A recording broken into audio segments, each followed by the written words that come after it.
करनी है वो वैसे बाहर जाके कर लें। ये जो ना सब्जेक्ट बेकार है क्या, इसका महत्व नहीं है क्या?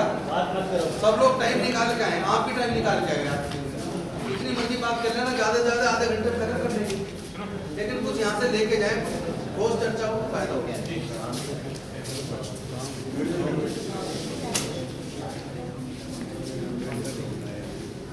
मंच पर आसीन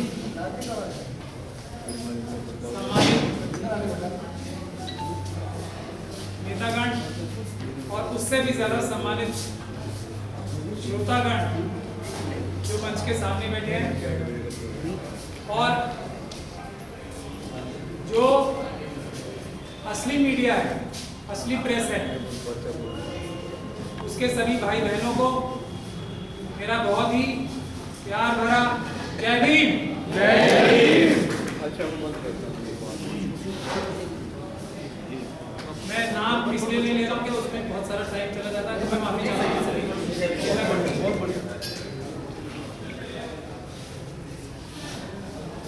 उससे पहले वक्ताओं ने बहुत अहम बातें बताई। एक महत्वपूर्ण बात यह सामने आई है कि सबसे पहले हम किसी विषय को समझें और उसको जीतने के लिए क्या रणनीति बनाई जाए, वो सबसे महत्वपूर्ण विषय होता है। पूना पैक्ट का भी जिक्र आया, वो भी एक सबसे महत्वपूर्ण इशू है आरक्षण के लिए। अगर आप आरक्षण को समझना चाहते हैं, मूलभूत भावना समझना चाहते हैं, तो आपको पूना पैक्ट भी समझना पड़ेगा कि पूना पैक्ट एक अच्छाई थी या धोखा था, ये भी आपको समझना पड़ेगा। लेकिन इन सबसे पहले बाबा साहब डॉक्टर भीमराव अंबेडकर की बहुत सारी क्वालिटीज थी, खासियतें थी। एक क्वालिटी जो उनमें थी वो ये भी थी कि वो किसी भी समस्या का, किसी भी विषय का की जड़ तक जाते थे, तभी वो इतने अच्छे समाधान बता पाते थे। अगर जो लोग बाबा साहब को पकड़ते हैं तो उनकी क्लैरिटी ऑफ थॉट किसी भी विषय के बारे में ऐसे होती थी कि एक 5 साल का बच्चा भी उस विषय को समझ पाए। ये बाबा साहब की बहुत बड़ी बड़ी खासियतों में से एक बड़ी खासियत थी। लेकिन दुर्भाग्य की बात यह है कि आज हम सतही बातें करने लगे। बाबा साहब के अनुयायी तो मानते हैं हम अपने आप को, लेकिन जड़ तक नहीं जाते किसी भी विषय की, इसलिए भटक जाते हैं।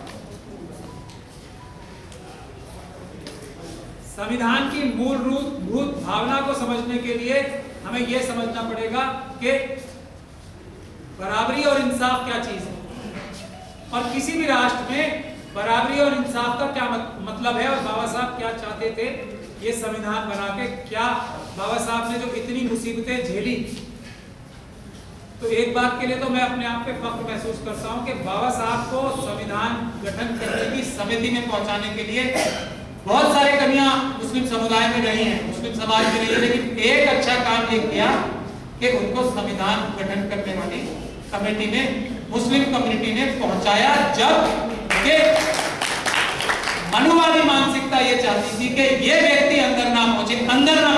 चेयरमैन बनाने की तो बात दूसरी, लेकिन वो चेयरमैन भी इसलिए बने क्योंकि सब लोगों का दबाव इतना था कि इनके अलावा किसी को मानने कोई तैयार नहीं था। किसी ने बाबा साहब के ऊपर कोई एहसान कभी नहीं।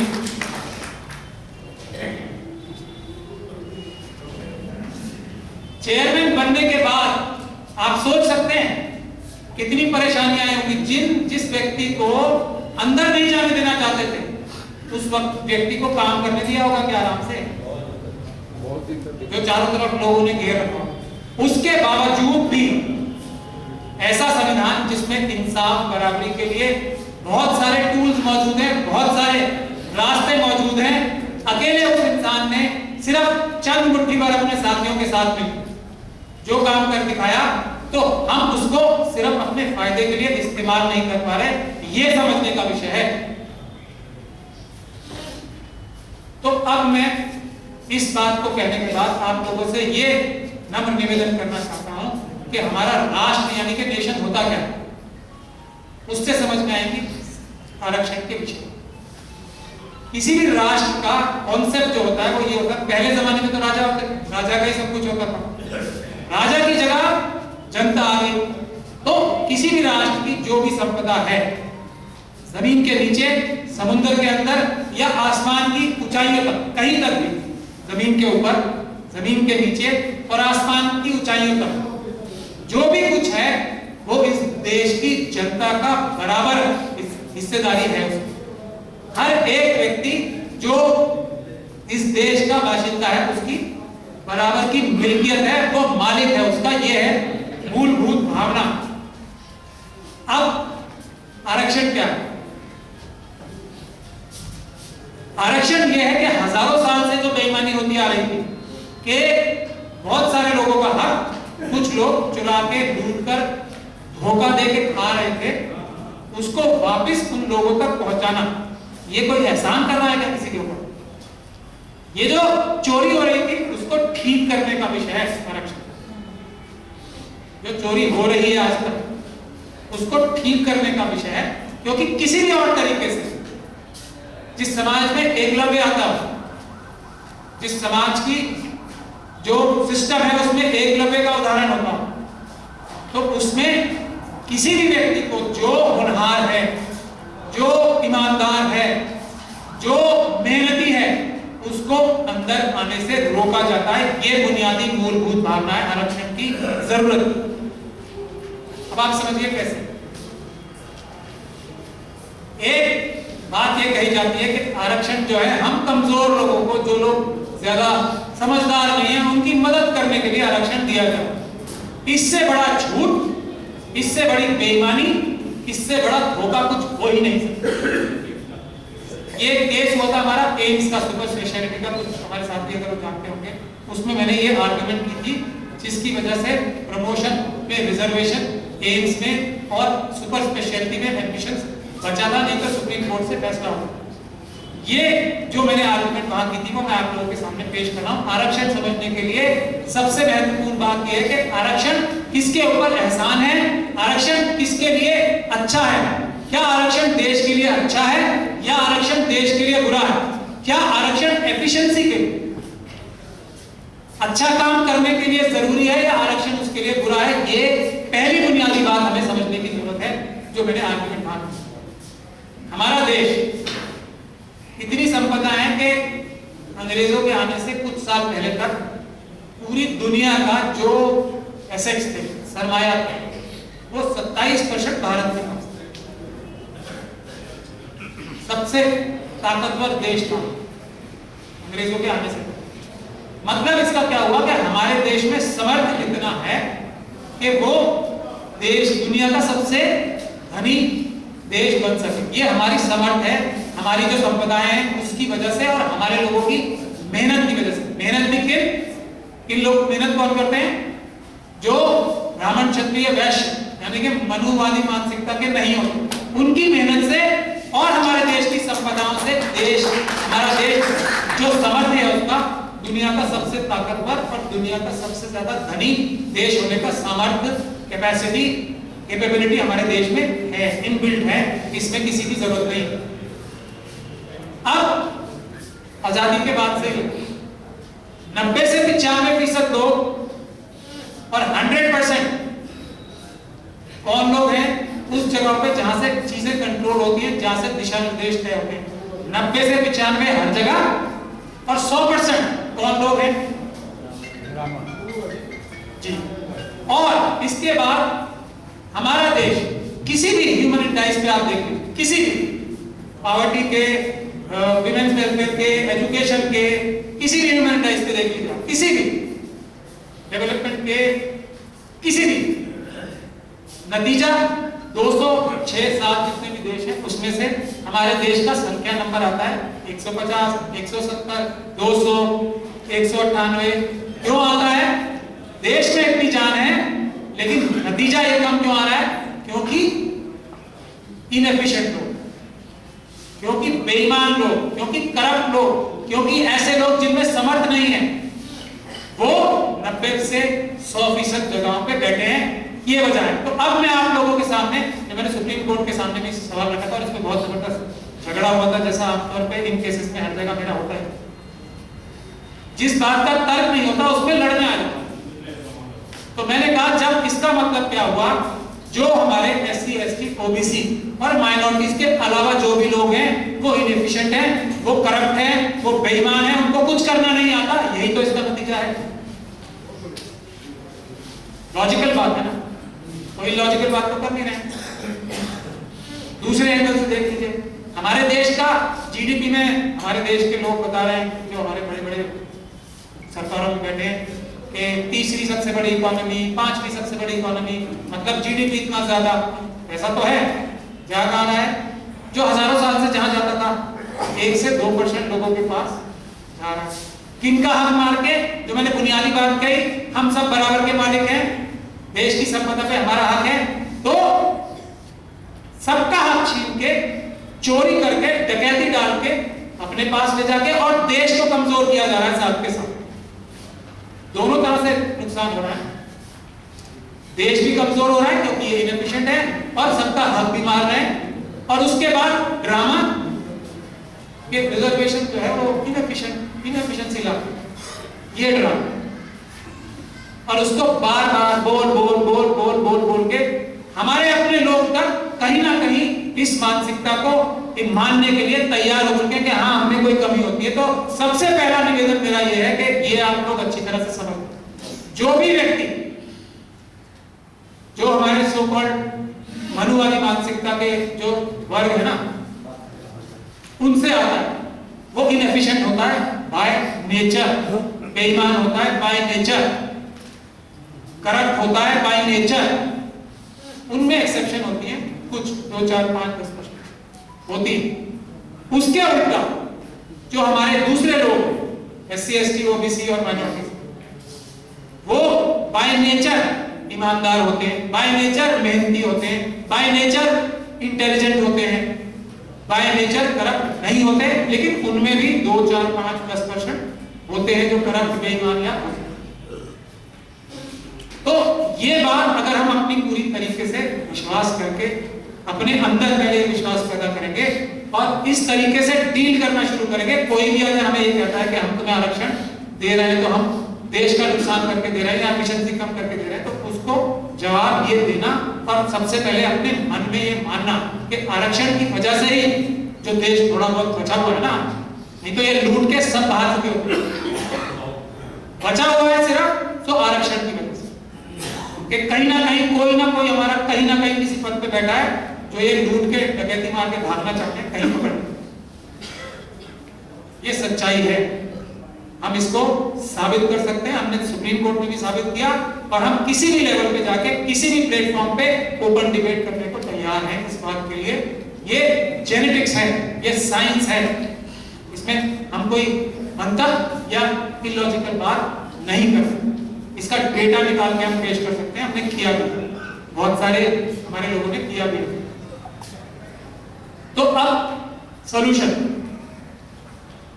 आरक्षण बाबा साहब का पहला आइडिया नहीं था, ये प्लान बी या मजबूरी में, क्योंकि हमारे लोगों ने बाबा साहब का साथ नहीं दिया, इस वजह से मजबूर हो गए बाबा साहब को मजबूरी में, और उनको इमोशनल ब्लैकमेल किया गया इतना ज्यादा कि तुम्हारे लोग मार दिए जाएंगे, राइट शुरू हो जाएंगे उनके खिलाफ, तो तुम जो है पूना पैक मान लो। वरना बाबा साहब का जो ओरिजिनल आइडिया था, बुनियादी आइडिया था, जिसकी जितनी संख्या बढ़ी उतनी उसकी हिस्सेदार क्या कि जो भी प्रजा है वो इस देश के सभी चीजों के बराबर की मालिक है। तो अगर शेड्यूल कास्ट कम्युनिटी 17% है तो इस देश की हर एक चीज पर 17% को मालिक है। उसका तरीका क्या होगा?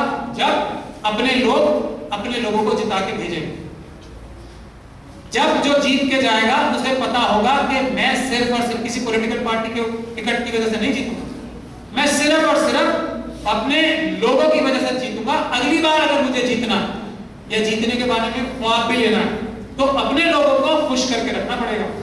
वो होती है असली रिप्रेजेंटेटिव डेमोक्रेसी, जिसको नहीं होने दिया।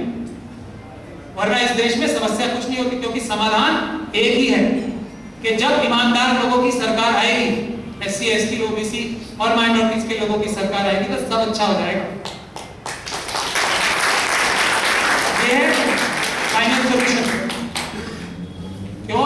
देखिए, और इतना आसान भी होगा क्योंकि 1, 2, 3% लोग 97% हिस्सा दबा के बैठे हुए। तो हम लोगों को अपने आपस में से लोग नहीं मिलेंगे, इतने पोस्ट और इतनी जगहें और इतने बिजनेस, इतनी और हर जगह इतनी जगहें बन जाएंगी, हम लोगों को ढूंढते लोग नहीं मिलेंगे। तो ये था बाबा साहब का ओरिजिनल आइडिया। अब उसको किस तरीके से, किन विपरीत परिस्थितियों में इसके लिए मजबूर होना पड़ा, उसका नतीजा ये है कि 131 मेंबर ऑफ पार्लियामेंट, मैं अपने मुस्लिम समाज में जहां भी जाता हूं इस बात का उदाहरण देता हूं कि शेड्यूल कास्ट शेड्यूल ट्राइब की हालत आज भी, बावजूद इसके कि 131 एमपी हर बार पार्लियामेंट में जाते हैं, जो हालत है देख लो, इससे काम होने वाला नहीं। हम अगर इसकी बुराई अपने लोगों पे डालें जो जीत के जाते हैं, तो वो भी किसी हद तक तो ठीक है, लेकिन ज्यादा हद तक ठीक नहीं। उसका भी मैं एक एग्जांपल देता हूं। जो काम हमारे देश के SC, ST, OBC और माइनॉरिटीज ने बाबा साहब के साथ, किसी ने कम किसी ने ज्यादा, उनका साथ भी दिया, वही आज भी हमारे जो मजबूरी में पॉलिटिकल पार्टी से जीत के लोग जाते हैं।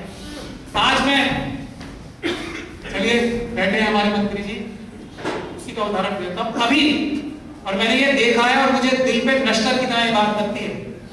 अभी इनके मुख्यमंत्री यहाँ आ जाए तो इनको छोड़ के आप सब उनसे मिलने भागोगे, ये है एक बहुत बड़ी वजह।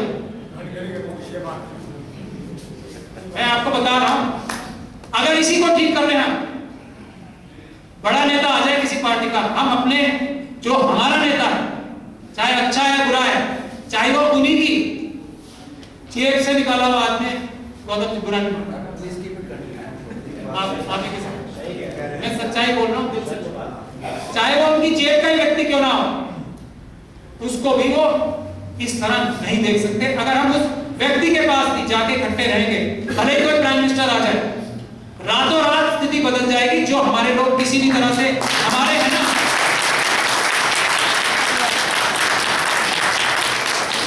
उनके दिल में वही है जो मैं बोल रहा हूं,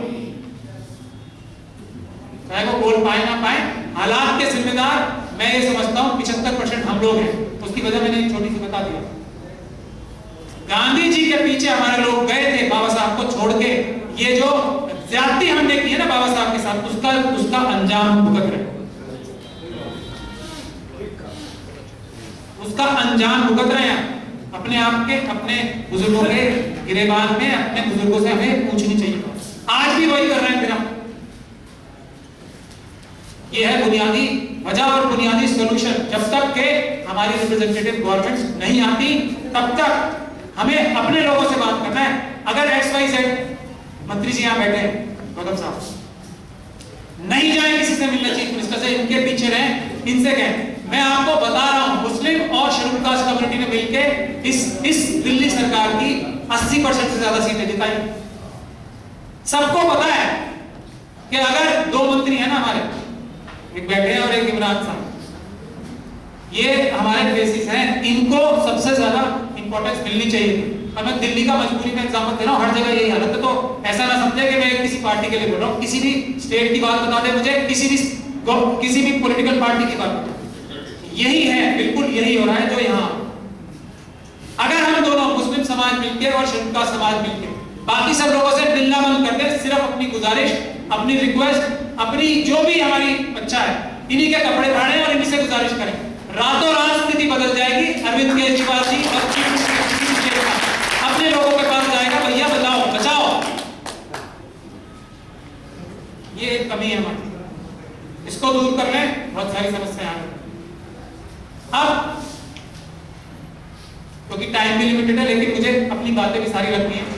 सॉल्यूशन का एक और तरीका, ये भी टेम्परेरी तरीका है, ये परमानेंट सॉल्यूशन नहीं है। परमानेंट सॉल्यूशन मैं बता चुका हूं, जब अपनी सरकारें आएंगी जब भी परमानेंट सॉल्यूशन है, नहीं तो नहीं। परमानेंट सॉल्यूशन से पहला दूसरा सॉल्यूशन, हम लोग डिपेंडेंस जो है जुडिशरी पे बहुत ज्यादा कर रहे हैं। मैं वकील हूं, मैं उसके बावजूद ये बात करता हूं, जुडिशरी पे हमारा अथाह विश्वास होना भी चाहिए, सिस्टम है हमारा बाबा साहब का बनाया।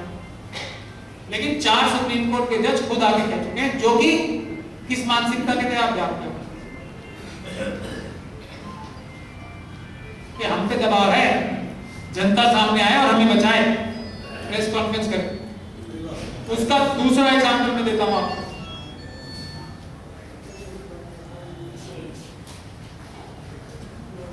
जो 2 अप्रैल को हुआ था, जो इतना बड़ा हमला हुआ था ना हमारे अधिकारों पे, schedule caste schedule tribe, 2 minute में ठीक हो गया। सुप्रीम कोर्ट ने भी रिव्यू फाइल कर दिया खुद, और सरकार ने लॉ भी चेंज कर दिया खुद।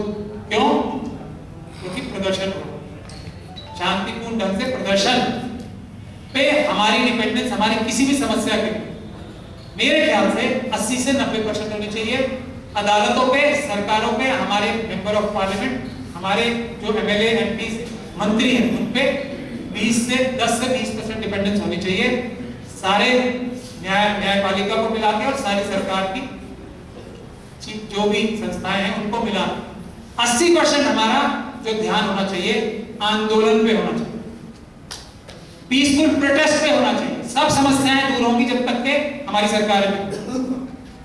उसके एक के बाद 20 एग्जाम्पल मैं दे सकता हूं आपको। किसान आंदोलन का अभी 56 इंच की छाती जो है 5.6 मिलीमीटर की नहीं रहेगी। 1 मिनट लेटेस्ट एग्जाम्पल है। और हम लोग तो किसान आंदोलन से बहुत बड़ा आंदोलन सिर्फ मुस्लिम कम्युनिटी और schedule caste community, schedule tribe community करके दिखा चुकी है 2 अप्रैल को और CA/NRC का प्रोटेस्ट। हम लोगों में तो इतनी ताकत है, सिर्फ हमारे लीडर जिस भी वजह से, मैं मुस्लिम समाज में भी जाके यही बोलता हूँ कि पब्लिक में कोई कमी नहीं है, इस गलतफहमी मत रहना। अगर सिर्फ लीडर उनके पैरों में बेड़ियां जो डालते हैं, जो उनको गुमराह करते हैं, वो हट जाएं तो अपने आप संभाल लेते हैं। 2 अप्रैल को भी संभाल दिया था। और जो भी ये CA/NRC के प्रोटेस्ट हुए थे, जिनको सबसे पिछड़ा कहा जाता है, मुस्लिम महिलाओं को, अनपढ़ है, ये है, वो है, घर से बाहर नहीं निकलती, उन्होंने पूरी सरकार को अकेले संभाल लिया। 2 अप्रैल में हमारे शेड्यूल कास्ट शेड्यूल ट्राइब के भाइयों ने पूरी सरकार को ऐसे संभाल लिया था। ये हमारी ताकत है, इसको ना भूलें। इसीलिए सलूशन भी मुश्किल नहीं है। तो अदालतें भी जिस चीज में उन्हें नजर आता है ना कि ये माहौल है, तो उसके हिसाब से फैसले देती हैं। मैं आपको पूरी जिम्मेदारी के साथ एक बात और कहना चाहता हूं, ये आपको पता होनी चाहिए कि आजादी के बाद से एक भी किसी भी हाई कोर्ट से और सुप्रीम कोर्ट से एक भी फैसला ऐसा नहीं आया जिसमें पूर्ण रूप से SC, ST, माइनॉरिटीज और OBC और महिलाओं के लिए जो अधिकार हैं संवैधानिक तौर पे, वो उन्हें सच में मिल सके। एक फैसला, और एक बार बात मैं कह रहा हूं, आज तक किसी ने इसको कॉन्ट्रडिक्ट नहीं किया। एक फैसला ऐसा नहीं आया जो पूर्ण रूप से उनको अधिकार देने वाला। इस हाथ से अगर कुछ दिया है तो उस हाथ से छीन भी लेते। इंप्लीमेंट नहीं होते सुप्रीम कोर्ट के फैसले, और सुप्रीम कोर्ट कंटेम्प्ट नहीं करती। सुप्रीम कोर्ट का यह फैसला है। अभी हमारे एक भाई ने एक उठाई थी बात, दिलों ने SC ST सब प्लान, एक केस है हरनाम सिंह जी के नाम से हमने डाला हुआ दिल्ली हाई कोर्ट। उसका क्या है, सब प्लान क्या है? सब प्लान कोई ये नहीं है। सब प्लान के मूलभूत भावना जो है वो रिजर्वेशन से आती है कि 17% जो भी प्रदेश है उसके जो मालिक हैं वो शेड्यूल कास्ट हैं, जितनी भी उनकी संख्या है। तो बजट में हर साल सिर्फ और सिर्फ उनकी भलाई के लिए, जिस भलाई में रोड कंस्ट्रक्शन, पुल कंस्ट्रक्शन, स्कूल कंस्ट्रक्शन नहीं होंगे जो सबके लिए, वो तो है ही। उसके अलावा दिल्ली में 17% पॉपुलेशन है, तो सारा का सारा पैसा 1980 के बाद से उन्हीं के लिए जाएगा। जितना भी बजट में एलोकेशन होगी, बजट एलोकेशन संख्या के हिसाब से, और जितना पैसा होगा एक साल में खत्म नहीं हुआ तो अगले साल वो कैरी फॉरवर्ड। मैं आपको कह रहा हूं अगर इसी में हम अमल करा लें तो दिल्ली के हर एक शेड्यूल कास्ट कम्युनिटी के परिवार में कम से कम 4 या 5 करोड़ रुपए तो वैसे चलते। इतना हमारा पैसा उधार है सरकारों का, पूरे देश में यही हाल। तो हम लेकिन संगठित होकर कुछ तो करें। अब करें कैसे? एक तो है हम इलेक्शन में वोट देते हैं, हमें ऐसे हालात पैदा करने हैं जिससे हमारे लोग जो जीत के जा रहे हैं किसी भी पार्टी से, उनकी आवाज अपनी पार्टियों में बने। वो कैसे बढ़ेगी? हमें सामाजिक तौर पे जो भी हम उम्मीद करते हैं किसी भी सरकार से, किसी भी MLA से, किसी भी MP से, इतनी शक्ति होनी चाहिए हमारे संगठनों में कि हम वो बगैर सरकार की मदद से तत्काल संविधान की सुरक्षा सड़क पे जाके कर सकते। अगर कोई व्यक्ति हमारे साथ ज्यादती जुल्म कर रहा है, कोई हमें सरकारी अफसर नौकरी नहीं दे रहा, इंटरव्यू में एकलव्य बनाना चाह रहा है हमारा, तो हम मौके पे पहुंचे इकट्ठे होकर लोग और उसकी मदद करें वहां पे उसी वक्त, पर मजबूर करें हर एक अधिकारी को कि वो संविधान और कानून के हिसाब से चलेगा। अगर हम इतना भी करने में कामयाब होते हैं तो हमारे जो इलेक्टेड लोग जाते हैं उनको अपनी सरकारों में मजबूती मिलेगी, अपनी पार्टियों में मजबूती मिलेगी, और हमारे लोगों को हर वो एक प्रावधान जो कागजों पे मौजूद है जिसका फायदा हमें नहीं मिल पा रहा, उसका फायदा हमें तुरंत मिलेगा। उससे एक सबसे बड़ा फायदा ये भी होगा कि आज हमारे लोग, चाहे वो SC ST के हों या माइनॉरिटीज के, खासतौर उनको वोट देने का भी खुला अधिकार नहीं है। अगर उन्होंने आज बूथ वाइज पता लग जाता है किसने किसको वोट, अगर वोट कहीं और देते हैं तो बाद में बचाने वाला नहीं मिलता, उनके साथ कितने जुल्म होते हैं। तो ये जो संगठन बनेंगे ऐसे जो मौके पे उनकी हिफाजत कर सकेंगे किसी भी प्रकार के अत्याचार से, तो उससे उनकी फ्री एंड फेयर इलेक्शन में वोट देने की भी ताकत बढ़ेगी, अपनी जो जुल्म और ज्यादती होती है उसको रोकने की भी ताकत बढ़ेगी। उसके लिए सबसे जरूरी ये है कि हम एक तो, जैसे अभी एक केस हमारे दिल्ली में भी चल रहा है, हम एडहॉक टीचर्स की बात कर रहे थे और एडहॉक अपॉइंटमेंट्स की बात कर रहे थे। दिल्ली में डॉक्टर रितु सिंह का एक केस है, उसके साथ दिल्ली यूनिवर्सिटी इसलिए ज्यादती कर रही है कि वो एक ऐसी दलित महिला है जो इंफीरियरिटी कॉम्प्लेक्स लाती है। हमारे सो कॉल्ड जो अपने आप को अपर कास्ट में पता नहीं क्या क्या बोलते हैं, मुझे तो याद भी नहीं रहता कैसे कैसे झूठा ढिंढोरा पीट के अपने आप को अच्छा और ऊपर बताना चाहते हैं। तो उनको, उनसे ज्यादा अच्छी है वो, उनसे ज्यादा पढ़ी लिखी है, उनसे ज्यादा अपने सब्जेक्ट में अच्छी है, तो उसको सिर्फ इस और सिर्फ इस बात के लिए प्रताड़ित किया जा रहा है कि तुम जो हो SC जैसी दिखती क्यों नहीं, तुम जो हो SC जैसी जो इनके मन में विचार है वैसी बोलती क्यों नहीं, तुम जो वैसे क्यों नहीं बिहेव करते। इस वजह से उसके साथ अत्याचार हो रहा है। तो हमारे समाज को इस प्रकार के इंडिविजुअल केसेस भी पकड़ के और सरकार की नाक रगड़वानी चाहिए, चाहे वो कोई भी सरकार, इंडिविजुअल केसेस। ये तीसरा सॉल्यूशन है। और इन सबका टूल क्या होगा, हमें एक टीम बनानी पड़ेगी। हम मैं जाके हर जगह रिक्वेस्ट कर रहा हूं, हमने भी एक संस्था बना रखी है मिशन सेव पर, उसमें हम यही तत्काल संविधान सुरक्षा हर लेवल पे जाके हम मदद करना चाहते हैं। जमीन पे लोगों की, कोर्ट में जाने की जरूरत ही ना पड़े, जमीन पे न्याय पीसफुल तरीके से, संवैधानिक तरीके से लोगों को मजबूर करना के कानून के हिसाब से चलो। उसके लिए सबसे अहम बात यह है कि हम जो लोग स्वयं, एक लिस्ट बननी चाहिए हमारे लोगों की, हमारे संगठनों के पास, हर एक संगठन के पास एक ऐसी लिस्ट होनी चाहिए कि हम लोग गिरफ्तारी, जेल जाने के लिए कितने लोग तैयार नहीं, बेकरार हैं कि किसी तरीके से हमें जेल भेजो, आंदोलन करते हुए। ये अगर हम लिस्ट बना लें तो मैं समझता हूं ये भी एक अच्छा सॉल्यूशन है। किसी भी प्रकार की जो हमारी मुसीबत और दुख है उससे निकल ले, क्योंकि किसी भी दमनकारी सरकार, और खास तौर पे ये 7 साल पहले से भी जो सरकारें थी वो भी कोई काम नहीं थी, लेकिन वो धीरे धीरे करके जो इंजेक्शन लगा के कूद चूस, इस सरकार का एक तरह से मैं धन्यवादी भी हूँ कि इन्होंने सीधा चाकू निकाल के बड़ा बड़ा लंबी कटार निकाल के हमारा गला काटना शुरू कर दिया। तो अब हमें दर्द हो रही है तो हम जा रहे हैं, तो मैं एक तरह से तो इनका धन्यवादी हूँ। लेकिन पिछले 7 साल से पूरी खुलेआम ये मनुस्मृति को लागू करने के लिए और संविधान को खत्म करने के लिए काम कर रहा था, तो ये एक तरह से अच्छाई भी हम लोग जागे। और इस किसी भी इस प्रकार की दमनकारी सरकार एक ही रास्ता होता है, एक ही तरीका उसका, पुलिस और जेल। ये डर अगर हम तोड़ ले, इसको पार कर जाए, फिर ये कुछ नहीं कर पाए। जगह नहीं है जेल में, जगह नहीं है। हमारे लोग पीछे इसलिए हटते, तो जो लोग स्वयं जाना चाहते हैं वो अपने सभी संगठनों को वॉलंटियर्स दें कि हम जेल जाने के लिए, कि प्लीज हमें जेल भेजो। ऐसा दूसरा, जो लोग स्वयं नहीं जाना चाहते, मैं तो कॉन्सेप्ट दे रहा हूँ, यहाँ तो आपके बहुत सारे संगठन आए हैं।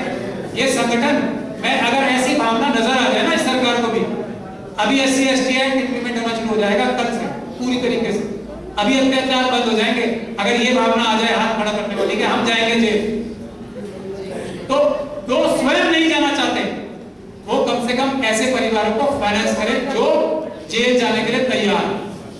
क्योंकि जो मनुवादी है ना, सबसे पहले हमला किस पे करेंगे? जो झुग्गी में रह रहा है उसकी खतरा आएगा बाद में। जिनके पास कुछ थोड़ा बहुत मेहनत करके या मशक्कत करके थोड़ा बहुत माल आ गया ना हमारे लोगों से, उनका नंबर आएगा पहले। छीनना है हमें माल, गरीबों की तो बाद में किडनियां छीनेंगे, वो अलग बात है। पर मालदारों को कम से कम इतना जरूर करना चाहिए। यही मैं मुस्लिम समाज में भी जाके कह रहा हूँ, और वहां एक बड़ी लिस्ट बन रही है। 10 लाख का टारगेट मैंने दिया है। पूरे देश में अगर सिर्फ मुस्लिम समाज से 10 लाख लोग ऐसे आ जाएं जो ये कहें भाई हमें कब जेल भेजोगे प्लीज, उसी तरीके से अगर शेड्यूल कास्ट ट्राइब में से भी ऐसे 10, 20, 25 लाख लोगों का एक लिस्ट बन जाए, हमारी ज्यादातर समस्याओं का समाधान हो जाए।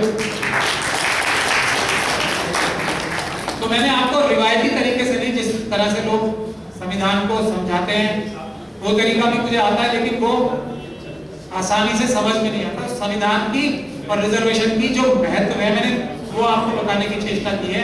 अगर मेरे बताने में कोई कमी रही हो तो मैं माफी चाहता हूँ। कुछ ऐसी बात जो मुझे नहीं कहनी चाहिए आज के हालात में, जिसने किसी को पीड़ा पहुंचाई हो, मैं उसके लिए भी माफी मांगता हूँ। लेकिन मैं कहूंगा यही बात, क्योंकि बाबा साहब से हमने सबसे पहली बात यही सीखी है कि चाहे पूरी दुनिया एक तरफ हो जाए, सच मत छोड़ना। बाबा साहब की उस वक्त कदर नहीं हुई, उस वक्त होती तो हम सब लोग यहाँ इस भवन में बैठे नहीं होते। बाद में तो हुई, ये भी एक प्रेरणा का विषय है, क्योंकि उन्होंने सच बोला, उन्होंने ऐसा सच बोला जिसमें मिलावट नहीं थी। तो वो आज भी सच रहेगा, कल भी सच रहेगा। और हम सब, अगर एक चीज और आखिरी बता रहा हूं मैं आपको, उससे भी बड़ी साजिश जो सबसे बड़ी थी, मुस्लिम समाज भी बाबा साहब के लिए देश का बंटवारा नहीं होता अगर बाबा साहब को प्रधानमंत्री बना दिया। क्योंकि जो मुस्लिम समाज बाबा साहब को संविधान गठन करने की समिति में भेज सकता है, उनको प्रधानमंत्री बनने के लिए तैयार था। लेकिन मनुवादी मानसिकता ने देश को तोड़ना कबूल किया, बाबा साहब को प्रधानमंत्री बनाना कबूल नहीं किया। ये है एक सच्चाई, जिन चीजों को हमें समझना चाहिए और अमल करना चाहिए। बाकी सब लोग बहुत सारी बातें जानते ही हैं, मैं उन पे डिटेल में नहीं जाना चाहूंगा। लेकिन मूलभूत रूप से अगर तरक्की करनी है, अगर एफिशिएंसी लानी है, तो रिजर्वेशन जरूरी है। और रिजर्वेशन मेरे ख्याल से जो शेड्यूल कास्ट, शेड्यूल ट्राइब और ओबीसी की कम्युनिटीज हैं, उनका बैकलॉग भी इतना है, अगर मैं लेक्चर देने लगूं तो रात हो जाएगी, यहाँ पे मैं देना नहीं चाहता। तो कम से कम भी अपनी संख्या से ज्यादा, जितना भी ज्यादा रिजर्वेशन मिलेगा, उतना ज्यादा ये देश तरक्की करेगा, उतना ज्यादा ये देश ताकतवर बनेगा, उतना ज्यादा हम सब लोग इज्जत से रह पाएंगे। जय भीम, जय भारत, जय संविधान।